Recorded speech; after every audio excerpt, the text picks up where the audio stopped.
Bismillahirrahmanirrahim. Alhamdulillahi rabbil alamin. Wa bihi nasta'in ala umurid dunya waddin.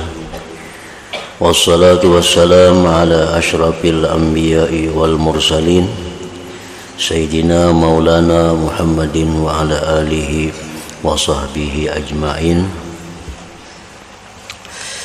Yang ketiga daripada perkataan-perkataan indah para ulama, diriwayatkan daripada Sayyidina Umar ibn al-Khattab dan anak beliau Abdullah bin Umar radhiyallahu ta'ala anhuma, bahwasanya Sayyidina Umar berkata, man raqqa wajhuhu raqqa ilmuhu. Artinya, siapa yang tipis mukanya maka tipis juga ilmunya. Barang siapa yang tipis mukanya maka tipis juga ilmunya. Maksudnya perkataan itu ialah, siapa yang malu dalam mencari ilmu maka sedikit ilmunya.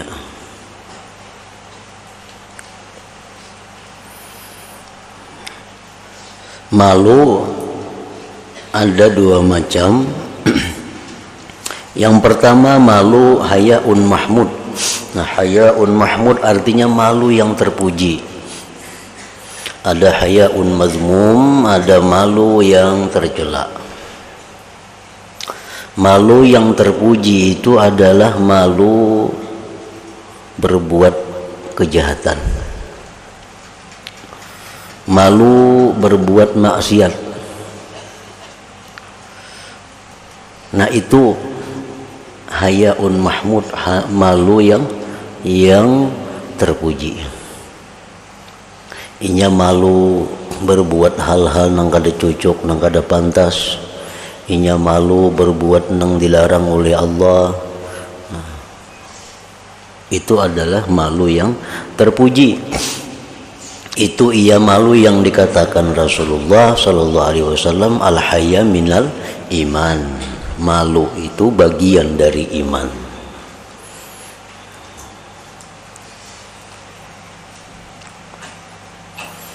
Nah, yang kedua, hayaun mazmum, itu malu yang tercela. Malu yang tercela ini adalah malu yang mencegah dia berbuat kebaikan. Supan belajar, sopan berbuat yang diperintah Allah, sopan berbuat yang dianjurkan oleh Allah. Malu. Kenapa kada umpat belajar? Asa sopan umpat. Nah, ini malu yang mazmum, malu yang tercela ini. Ini bukan malu nang bagian iman. Malu. Jadi orang yang malu itu kada dapat ilmu. Kalau nya mau juga belajar, kada banyak dapat ilmunya. Karena nya malu. Kada dapat betakun, sopan betakun. Nah, sopan betakun kada dapat jadinya. Karena nya sopan betakun itu. Nah, ini yang dimaksud dengan man raqqa wajhuhu raqqa ilmuhu. Jadi malu nang kada baik ini bisa inya kada belajar sama sekali, atau belajar juga mau tapi kada banyak dapat ilmu karena malu tadi.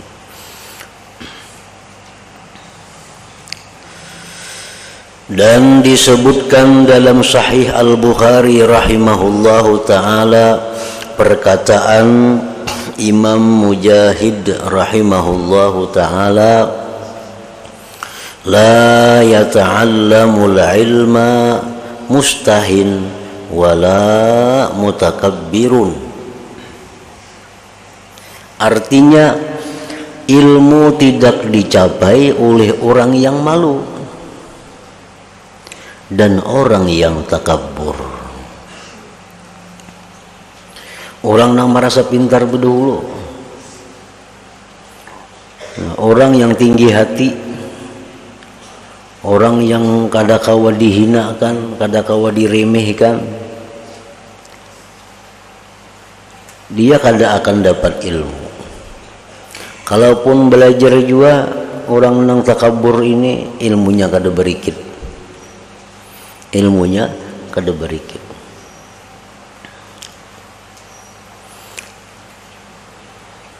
Tidak dapat ilmu orang yang pemalu. Kalaupun dia belajar juga, kada banyak dapat ilmu. Dan kada dapat ilmu orang yang tinggi hati. Tinggi hati. Ini tinggi hati sudah berdahulu merasa pintar, merasa sudah macam-macamnya. Sombong itu banyak sebabnya. Ada sombong karena kekayaannya, lalu ini kada hendak lagi nuntut ilmu. Ada orang yang sombong dengan ilmunya, hanya merasa sudah alim, kada perlu lagi nuntut ilmu. Ada yang sombong dengan ibadahnya, hanya merasa sudah banyak ibadah, kada perlu lagi nuntut ilmu. Ada yang sombong dengan keturunannya, dia merasa keturunan orang alim, kada perlu lagi nuntut ilmu. Nah, jadi orang yang tinggi hati itu kada dapat ilmu. Kalaupun dia belajar juga, tapi belajar hendak dimuliakan, belajarnya hendak dihormati, belajar hendak diistimewakan, nah itu kada dapat ilmu juga. Walaupunnya mau belajar, tapi hendak dimuliakan, hendak dihormati, hendak diistimewakan pada orang-orang lain. Nah, belajarnya, tapi inya hendak macam itu, ilmunya pun kada dapat juga. Allah kada akan memberikan ilmu kepada orang yang sombong itu. Itu Al-Quran. Al-Quran menjelaskan, ujar Tuhan, bahwa aku palingkan ayat-ayatku daripada orang sombong. Artinya apa? Aku kada memberikan ilmu kepada orang yang sombong. Jadi orang yang mau dapat ilmu itu orang yang tawadhu, orang yang rendah hati. Dihinakan orang kah, disia-siakan orang kah, tetap ingin menuntut ilmu. Nah, ini orang mau dapat ilmu karena hatinya rendah. Para ulama mencontohkan bahwa ilmu itu seperti air, seperti banyu. Ilmu itu boleh juga dikatakan seperti hujan. Nah, ilmu seperti hujan. Lalu hujan itu di mana tak kumpulnya? Hujan itu di mana tak kumpulnya? Pasti di tanah yang paling rendah. Pasti di tanah yang paling rendah. Di situ terkumpul banyak hujan. Tanah-tanah tinggi, Bang, umpat lalu aja. Umpat lalu aja tanah-tanah tinggi itu. Udah hujan. Nah, tanah tinggi ini umpat lalu. Tapi kini terkumpulnya banyu itu di tanah yang paling rendah. Nah, itu hujan diumpamakan ilmu. Ilmu itu kalau orang yang menuntut ilmu ini tinggi hati, orangnya kada kawa tersinggung, lu meraju, kada kawa kada dihormati, kada kawa kada dimuliakan. Menuntut ilmu ini orang mendengarnya ilmu tuh cuma lalu aja. Nah, siapa yang hatinya rendah, hatinya tawadhu, nah di situ kumpulannya ilmu. Jadi kalau 10 misalnya dalam kelas, siapa yang paling banyak dapat ilmu? Orang yang paling rendah hatinya di antara yang 10 itu. 20 dalam kelas, siapa yang paling banyak dapat ilmu? Yang paling rendah hatinya. Yang tinggi hati, Bang, masuk kanan keluar kiri. 4 lalu kayak hujan tadi. Ini di gunung tuh 4 lalu aja. Di mana yang paling rendah di situ kumpulannya.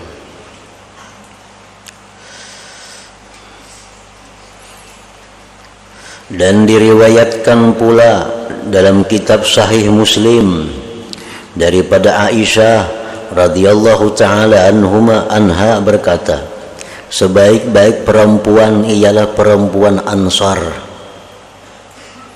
perempuan Madinah. Perempuan Madinah disebut perempuan Ansar.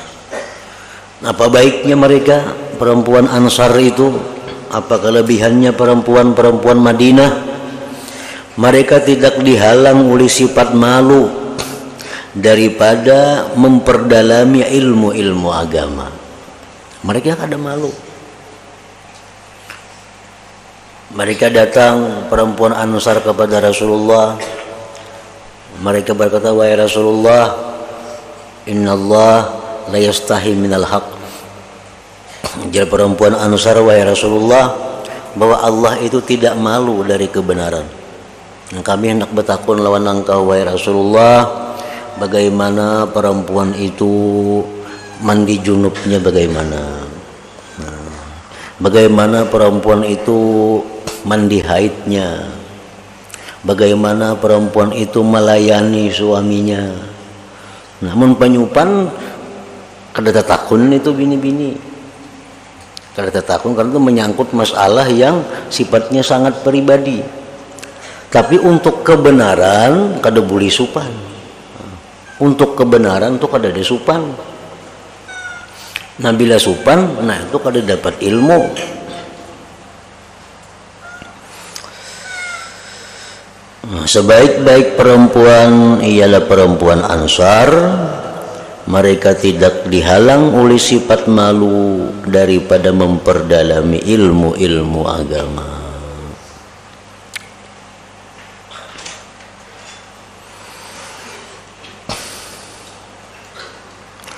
Keempat, telah diriwayatkan dalam kitab Sahihul Bukhari bahwasanya Sayyidina Umar radhiyallahu anhu pernah berkata, tafaqahu qabla an tasudu. Artinya, hendaklah kamu memperdalami ilmu sebelum kamu menjadi pemimpin. Dalami ilmu, belajar ilmu, maksudnya ilmu agama yang utamanya, sebelum kamu menjadi pemimpin. Maksudnya, hendaklah kamu bersungguh-sungguh dalam memperdalami ilmu dan menguasainya ketika kamu masih muda lagi, ketika masih anum.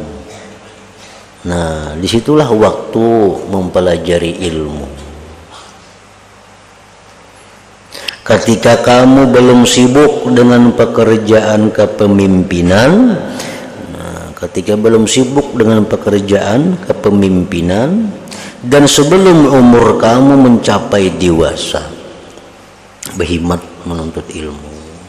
Tuntut ilmu dahulu, ilmu yang wajib diketahui apa-apa, ilmu yang haram apa-apa, supaya kau menjauhi.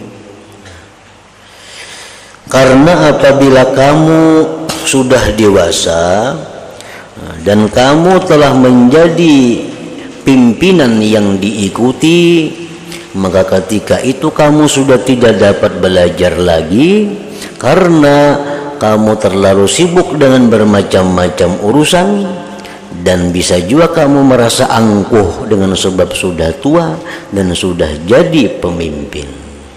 Kita mau sudah jadi camat misalnya, ikam kena ngalih kita mengaji, satu banyak urusan, yang kedua asa supan turun, seorang jadi camat bang sudah, camat nang apa ada, tapi merasa sombong, merasa tinggi sudah. Kan camat tuh rajanya di kecamatan, Pembakar rajanya desa, Nah, jadi pembakal sudah. Jadi Supan turun mengaji. Nah, jadi tuntut ilmu, belum jadi pembakal, belum jadi pengulu. Karena menjadi pengulu ngalih menuntut ilmu, sibuk dengan urusan-urusan lawan kena Supan. Jadi ujar Sayyidina Umar tadi apa? Tafaqahu qabla an tasudu. Belajarlah kamu ilmu agama sebelum kamu menjadi pemimpin. Banyak aja orang yang tinggi-tinggi pangkat sembahyang kada bisa. Banyak menjadi kepala ini, kepala itu, kepala dinas, kepala apa. Lihat tiga sembahyangnya kada biris kada. Kenapa lagi anum kada belajar? Sembahyang tuh kayak apa, nang bujur rukuknya kayak apa, sujudnya kayak apa. Ada orang yang jadi gubernur sudah sembahyang kopiah enggak sini lah.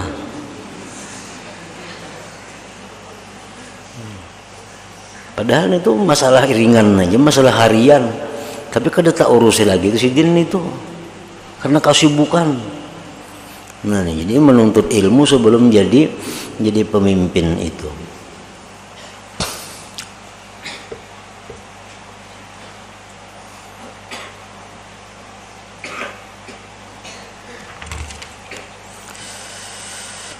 Dan kamu merasa angkuh dengan sebab sudah tua dan sudah jadi pemimpin. Sembahyang tapih tapair,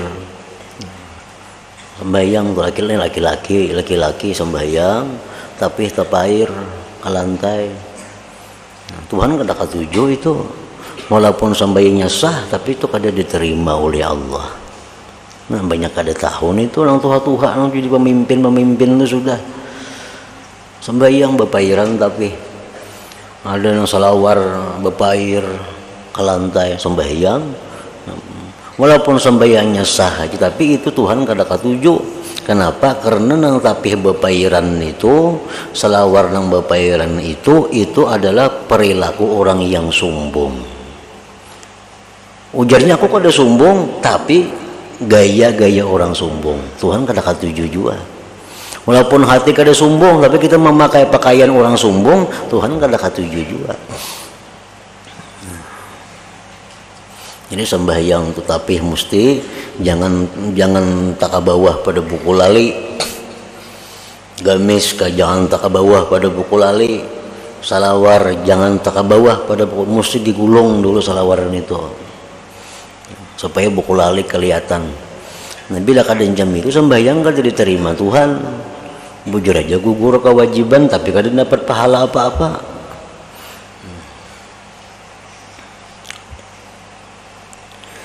Perkataan Sayyidina Umar tadi, perkataan Sayyidina Umar radhiyallahu anhu itu hampir sama maksudnya dengan perkataan Imam Asy-Syafi'i rahimahullahu taala, tafaqqah qabla an tar'asa fa iza ra'asta fala sabila ila tafaqquhi.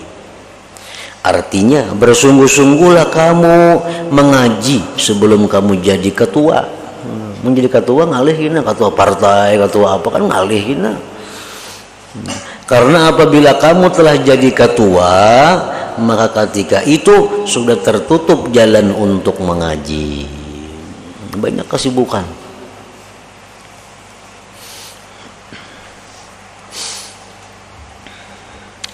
Kalimat telah meriwayatkan oleh Al-Imam Al-Hafiz Abul Baqa rahimahullahu ta'ala daripada Imam Al-Junaid Al-Baghdadi rahimahullahu ta'ala, beliau berkata, aku mendengar Imam As-Sari berkata, aku tidak suka mati di tempat yang aku dikenali.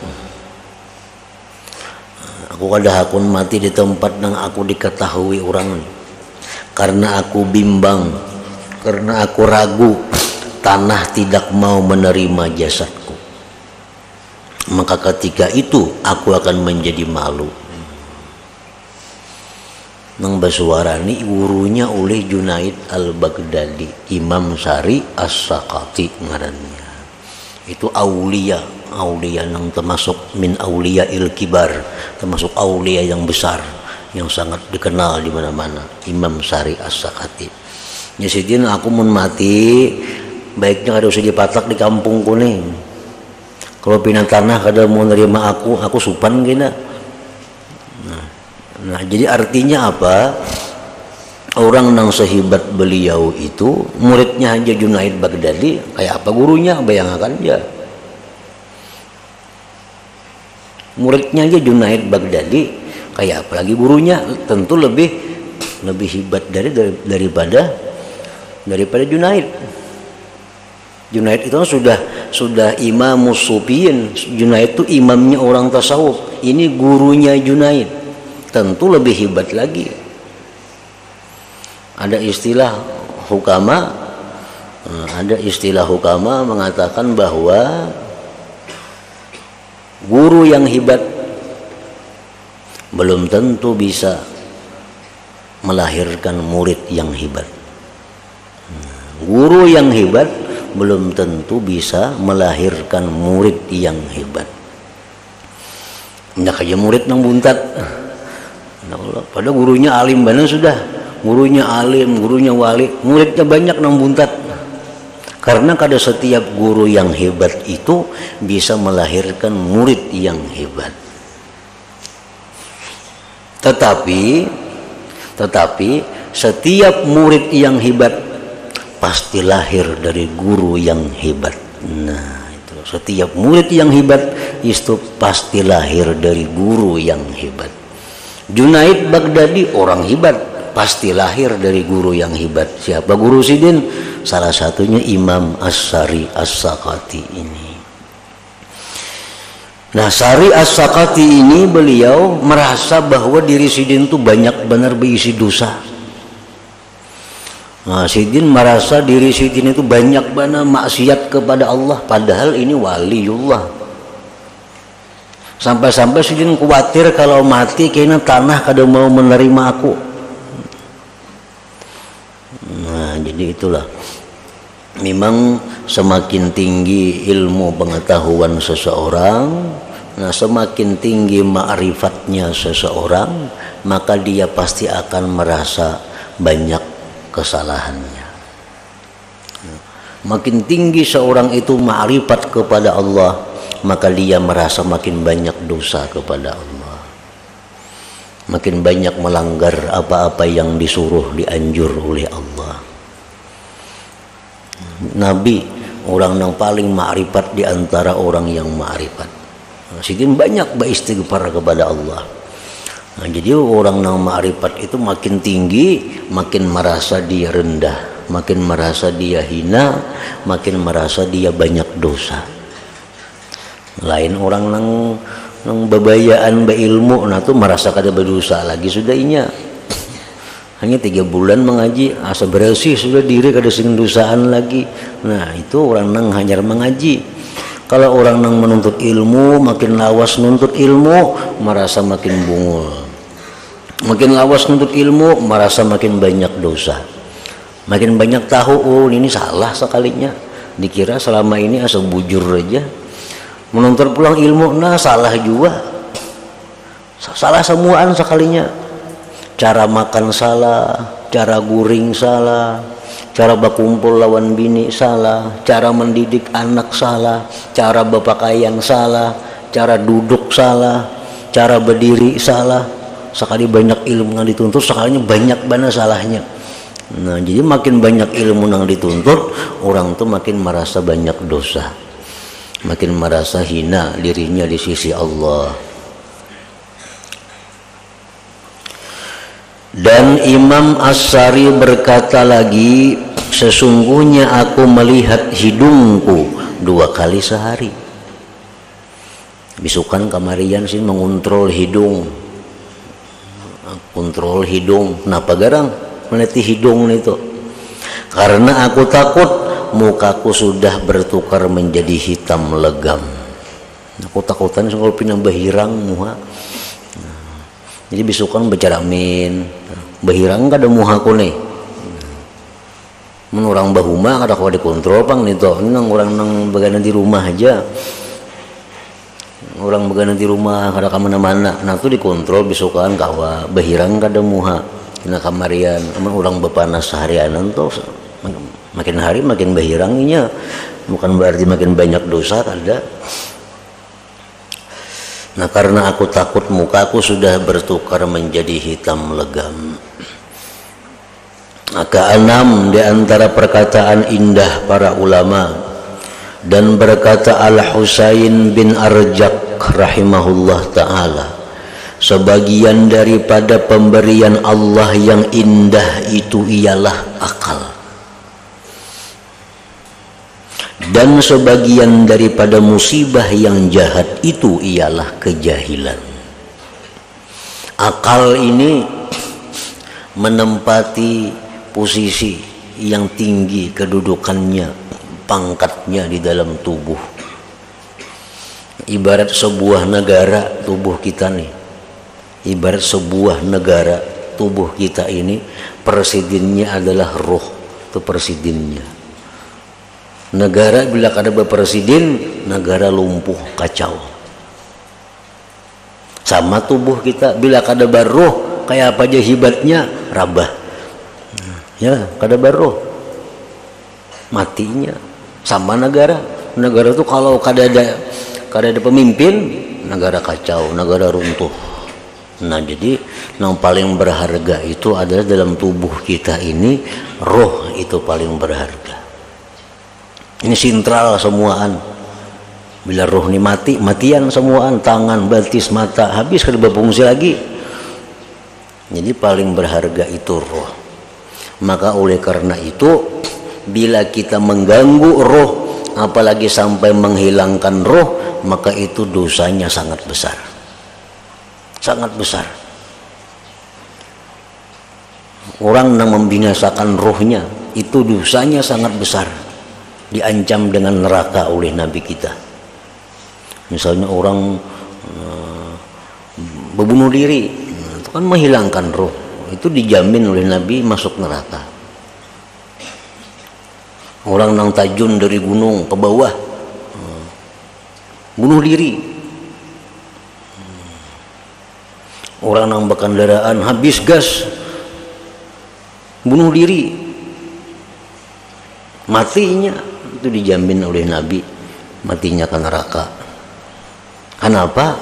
Karena menghilangkan sesuatu yang paling berharga di dalam kerajaan tubuh ini, yaitu roh tadi. Nah, yang kedua, termasuk yang berharga di dalam tubuh kita itu adalah akal. Walaupun hidup, kalau kada berakal, mau betilanjang di tengah pasar situnya, kada berakal. Walaupun hidup orangnya, tapi kada berakal. Maka itu dosanya sangat besar kalau kita melakukan hal-hal yang merusak akal. Dosanya sangat besar kalau kita minum, makan atau apa yang merusak akal. Makanya dilarang keras minum arak, dilarang keras kecubung, dilarang keras obat-obatan, narkoba. Kenapa? Itu merusak akal. Pada akal ini pemberian Allah yang sangat berharga di dalam tubuh kita. Akal itu kan ada orang berjual. Nah kalau dengan diganti, kalau tangan ada tangan palsu, gigi ada gigi palsu, untuk kalau mata ada mata palsu, samuan kau jadi diganti. Tapi kalau akal, dokter mana aja kada kau mengakali. Bila akal itu hilang. Nah ini yang dibuang-buangnya, ini yang dirusak-rusaknya oleh sebagian manusia. Dirusaknya akal bagus, Tuhan menghendaki, dirusaknya sehingga kehilangan akal. Untung mau berbulik akal tadinya. Orang yang minum arak tuh mabuk, itu akalnya hilang, tertutup, sehingga kada tahu lagi apa-apa. Kadang-kadang kuitan hendak dibunuhnya, rumah hendak dibakarnya, Kenapa? Karena akalnya tertutup. Nah, maka itu minuman yang memabukkan itu disebut Nabi ummul khaba'is, sintralnya segala kejahatan, sintralnya itu. Karena orang yang kehilangan akal ini mau berzina, mau memperkosa, mau merampok, mau membunuh, mau apa aja.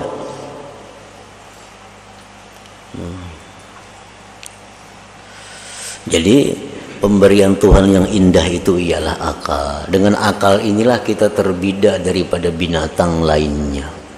Akal aja yang membedakan daripada kambing itu. Akal aja. Kalau bungas kambing saya salah. Cuma karena kita niba akal lalu kita jadi mulia, jadi terhormat. Kucing lawan kita bedanya. Karena akal. Maulah kita jadi terhormat. Nah itu yang dirusak-rusak oleh kekanakan. Dan sebagian daripada musibah yang jahat itu ialah kejahilan. Siapa orang yang paling banyak dapat musibah? Orang jahil. Orang jahil.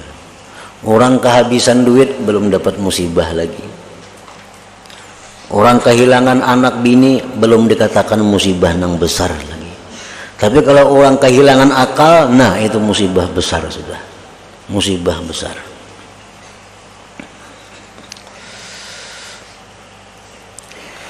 Ketujuh, berkata Bishr bin al-Harith rahimahullahu ta'ala, mereka para aulia maksudnya tidak makan karena mencari kelezatan.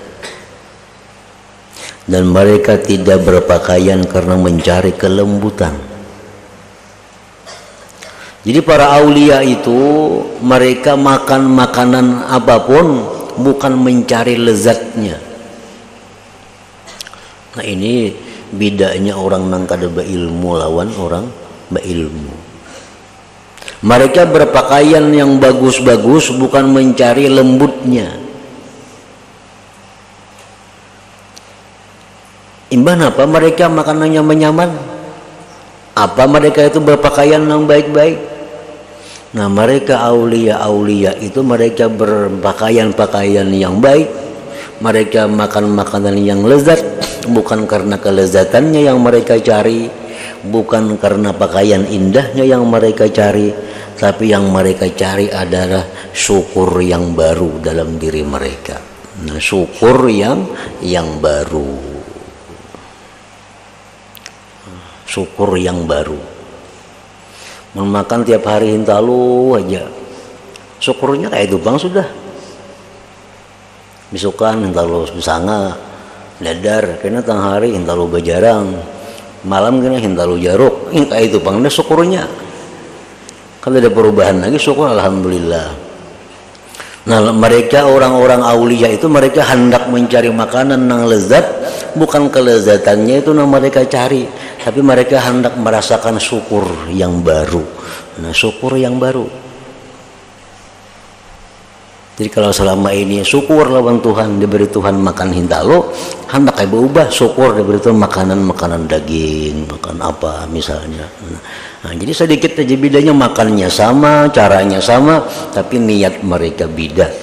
Nah itu yang membedakan para aulia dengan orang-orang biasa. Mereka mencari makan kemana-mana makanan yang nyaman, bukan mencari kelezatannya, tapi yang mereka cari hendak merasakan syukur yang berbeda dari syukur yang biasa itu. Jadi mereka nyamannya dapat, pahalanya dapat. Mungkin kita kasih itu kamari ke bibirayang kemana mencari makanan yang nyaman, enggak situ aja, makan yang nyamannya aja dapat, pahalanya kan ada dapat. Tapi kalau kita makan mencari kemana makan hendak ke situ jauh mencari makan yang nyaman, aku hendak mau ubah syukur lawan Tuhan, hendak marah saya syukur yang lain pulang. Nah itu pahala dapat, nyamannya kada berkurang, tetap nyaman, bahkan nyaman lagi. Nah itu gunanya ilmu. Jadi orang berilmu itu apa yang mereka perbuat bernilai pahala. Walaupun sama kelakuannya orang-orang kada berilmu, sama aja orang kada berilmu, makan, guring, minum, kawin, apalagi sama aja orang biasa, tapi mereka punya ilmu, lalu mereka ada niat-niat yang bagus dalam melakukan hal-hal itu, sehingga bagi mereka bernilai ibadah. Lalu kemudian beliau Bishr bin Haris tadi berkata, inilah jalan akhirat dan jalan para anbiya dan orang-orang yang saleh dan orang-orang yang mengikuti mereka itu. Maka siapa yang menyangka bahwa ada jalan lain daripada ini, maka sebenarnya ia adalah orang yang tertipu. Jadi jalan itu jalan ng para nabi, jalan para aulia, itu jalan menuju keridaan Allah, jalan menuju kepada surganya Allah.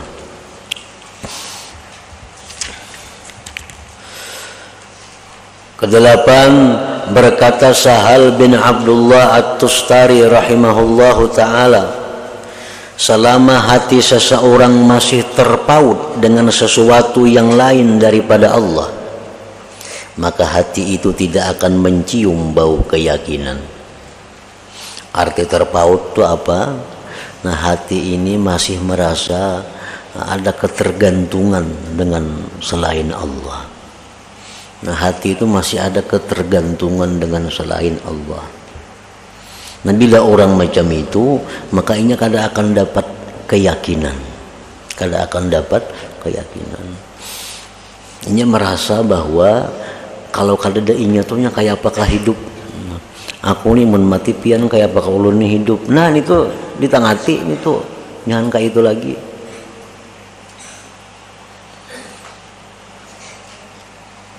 Ulun nih mun pian mati kayak apakah ulun. Jawab apa yang baik pada wah ini mun aku mati. Nah, habis kisah. Supaya jangan bergantung lawan makhluk. Karena bila hati macam itu aja, kada akan mencium keyakinan. Pada keyakinan itu adalah merupakan modal daripada keimanan. Modal daripada keimanan.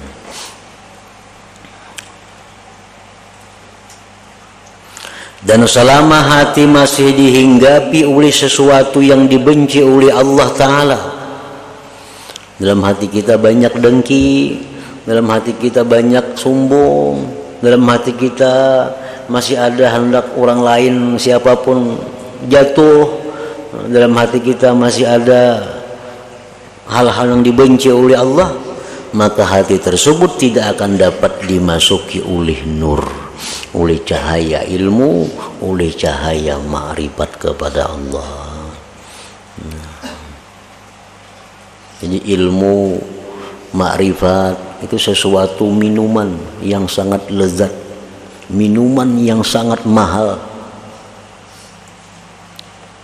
Ada minuman yang mahal. Contohnya mahal macam apa? Macam kopi luwak. Contoh itu minuman yang mahal, secangkir aja beratus ribu. Nah, kopi juga, kopi itu dimakan oleh musang. Nah, dikalawarakannya kopi luwak karanya secangkir 100.000 nih tuh. Kopi biasa beberapa pak 100.000 nih tuh. Nah, ini minuman yang mahal, minuman kelas. Nah, tentu minuman yang mahal itu kita kada akan meletakkan, menuangkan di cangkir yang murah. Kalau cangkir-cangkir plastik kada mau. Mau cangkirnya cangkir nang sembarang cangkir seng kada mau. Cangkirnya cangkir keramik, cangkir yang bagus dan bersih. Nah, jadi sesuatu yang berharga itu pasti kada akan ditempatkan kecuali pada sesuatu yang bersih, yang indah, yang aman. Yang aman. Demikian pula Allah Ta'ala kada akan menempatkan ilmu, kada menempatkan ma'rifat kecuali pada hati yang bersih, hati yang indah, hati yang aman. Aman apa? Aman dari dicuri orang. Kalau kita dapat ilmu dari Allah, kena kisahkan lawan orang, itu kada aman. Ngarannya Tuhan berandak-andak oleh kita. Nanti dapat apa, kisahkan lawan orang. Nah Tuhan kan katuju ka itu. Ilmu tuh ada sebagian yang mesti dikisahkan, tapi ada ilmu yang Tuhan tuh cemburu kalau dikisahkan. Nah jadi Tuhan kadang akan mau lagi mandaki ke situ. Ya Tuhan mah kada aman ini dikisahkan terus. Nah jadi ilmu tuh ada nang Allah menitipkan ilmu tuh ke hati orang yang mesti aman, tersimpan rapat, tertutup. Jadi kalau kita hendak hal-hal yang istimewa, nah bersihkan hati, pakaiani hati sehingga indah dan tutup rapat.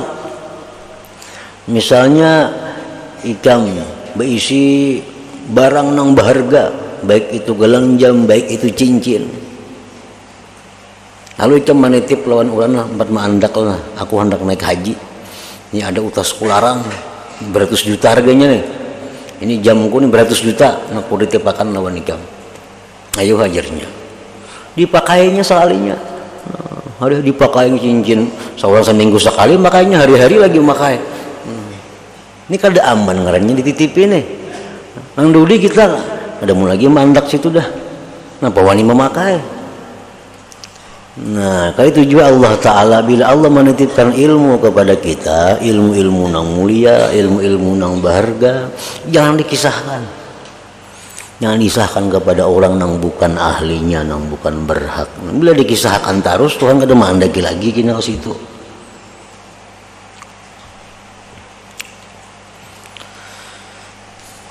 Nah, jadi dan selama hati masih dihinggapi oleh sesuatu yang dibenci oleh Allah Ta'ala, maka hati tersebut tidak akan dapat dimasuki oleh nur, cahaya ilmu, cahaya ma'rifat.